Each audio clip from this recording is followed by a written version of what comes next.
The courtroom was silent except for the faint echo of the judge's gavel striking the polished wood. The sound lingered, heavy and final like a coffin lid closing. Across the room, a frail woman sat hunched at the defense table, her trembling hands clasping an old, faded handbag as if it were her last possession. Her name was Martha Elwood, a widow who had lost everything except her dignity, and even that was being stripped away before a room full of strangers. "Mrs. Elwood," the judge had said earlier with a smirk, "it seems you're asking this court for mercy. But perhaps you should have thought of that before you failed to pay your debts." His laughter, quiet but cruel, echoed through the courtroom, joined by a few snickers from the plaintiff's table. He didn't hide his disdain. To him, she was just another old woman who hadn't kept up with her mortgage payments, another case number, another inconvenience. But to Martha, this wasn't about money. It was about the house her late husband had built with his bare hands. The only place that still carried his voice. If you believe in kindness, in second chances, and in the idea that one good deed can change a life, please take a second to like, comment, share, and subscribe to Kindness Corner right now. Because what happens next will remind you that not all heroes wear badges or suits. Martha sat quietly as the opposing lawyer, a sharp-tongued man in an expensive suit, continued tearing her apart with paperwork and condescension. Every word he spoke made her smaller in that chair. Her home, he argued, was collateral, and law was law. The judge nodded along, amused. Martha's public defender barely looked up from his notes, too intimidated to speak.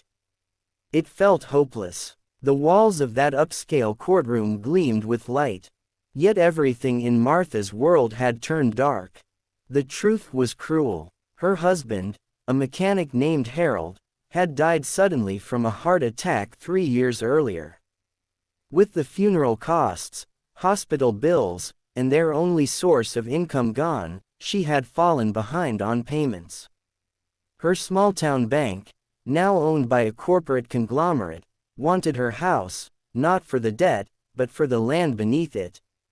Martha had begged them for time, pleaded with the judge, written letters no one read.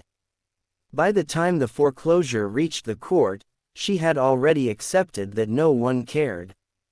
But fate, as it often does, had been quietly writing another chapter.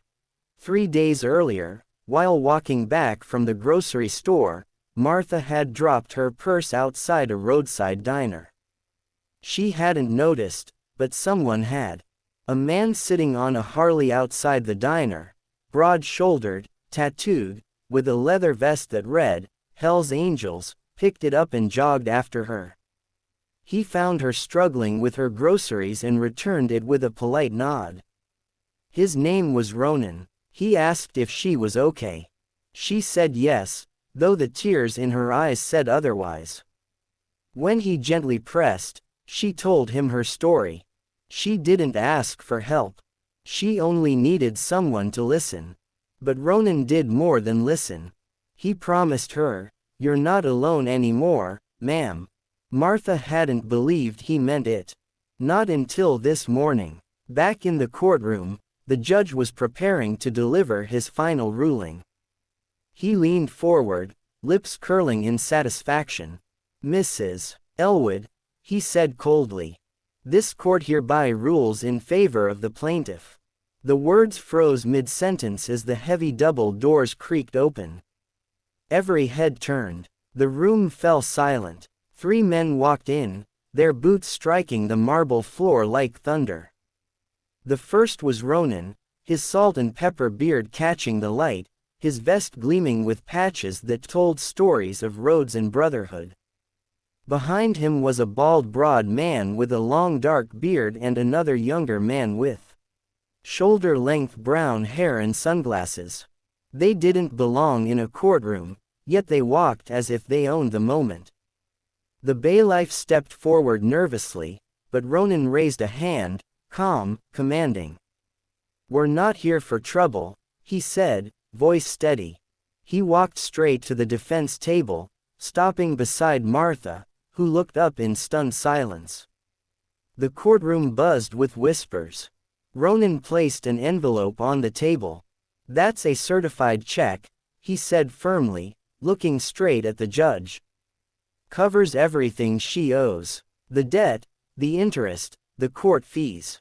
You can stop laughing now." The judge's mouth fell open. The opposing lawyer blinked, speechless. No one moved. For a full 10 seconds, the room was frozen until the judge leaned back, his smirk gone, and cleared his throat. "Well," he stammered, "if the payment is verified, then this case is dismissed." Martha gasped, covering her mouth with shaking hands. Tears spilled down her cheeks. The same courtroom that had felt like a prison now echoed with freedom. The same people who had looked at her with pity now watched her with awe. Ronan helped her to her feet gently. "Told you, ma'am," he whispered. "You're not alone anymore." For a moment, Martha couldn't speak. She just held his hand, whispering, "Thank you," through her tears. When she looked up, she saw the sunlight streaming through the tall windows, warm, golden, alive. It felt like her husband's spirit was there, smiling at her. The bikers turned to leave. As they walked toward the doors, the courtroom, once judgmental and cold, broke into quiet applause.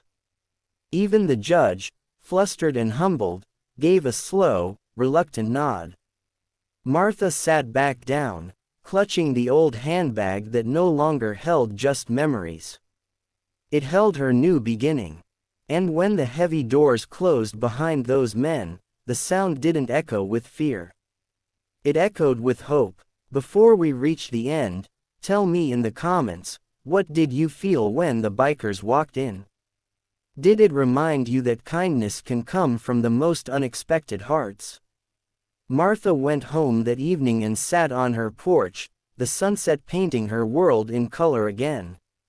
The wind carried the sound of distant engines fading but full of promise. She whispered a prayer not for herself but for the men who reminded her that angels sometimes ride motorcycles. If this story touched your heart, please like, share, and subscribe to Kindness Corner, because somewhere out there, someone still believes in doing good when the world stops caring.